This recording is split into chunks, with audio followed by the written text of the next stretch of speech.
There was just something about the scent of a grill, the feel of a cold beer in his hand, and the company of a family that truly loved him that made Decker Kendrick want to relax after a long day's work. If he added in the fact that he could go home and have a woman at his side under him, over him, and all around him, it would be a pretty fantastic way to end the day. Colleen, his date to the Montgomery family barbecue and engagement party, leaned into him and batted her false eyelashes. He had no idea why she wore them. He thought she looked decent without them, but whatever. It was her body to fake up any way she wanted to. He'd been seeing Colleen off and on for a few months, more often than the past month since he'd called her up, hoping to get his mind off a certain long-legged brunette he shouldn't be thinking about in the first place. The woman in question hadn't shown up to the party yet, and Decker was grateful. Hard to ignore her and keep her off his mind if she kept popping up everywhere he went. Though that wasn't really fair considering she was part of his family. More like he was part of hers. He was an honorary Montgomery, and she was the little sister. Totally not for him. Decker, baby? He blinked and looked down at Colleen, not the woman who haunted his dreams and kept him up late at night. Jesus, he was a bad man. A very, very bad man.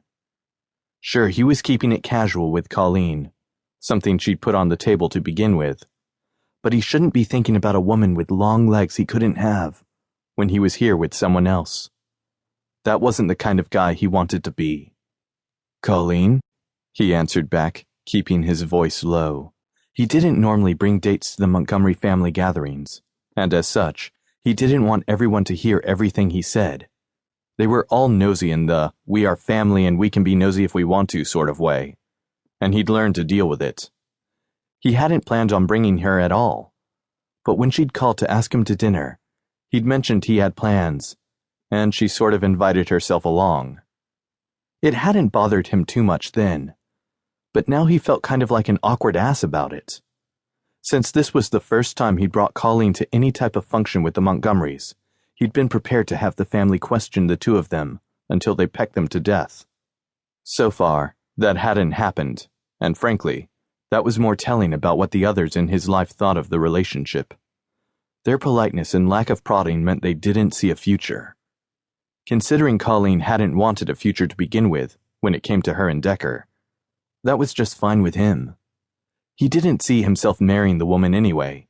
They were friends, sort of. You're thinking too hard.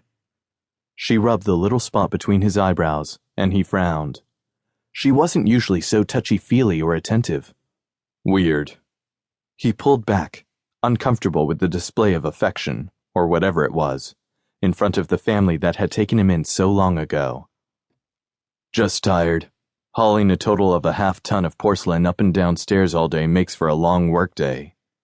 We also punched out our other project the day before, so I'm ready for a nap, or another beer.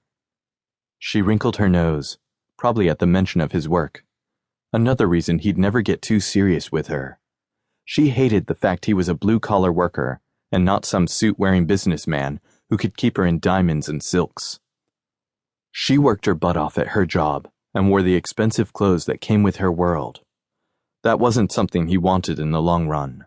He worked for Montgomery Incorporated, the construction arm of the family businesses.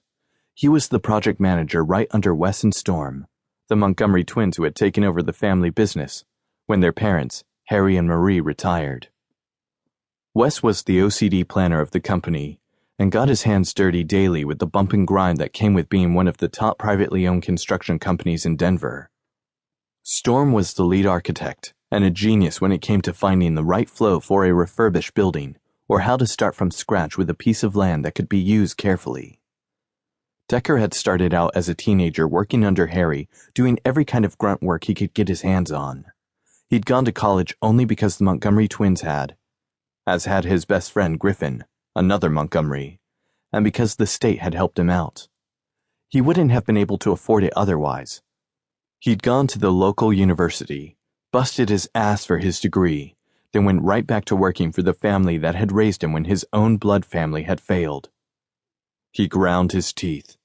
Best not to think about the others right then.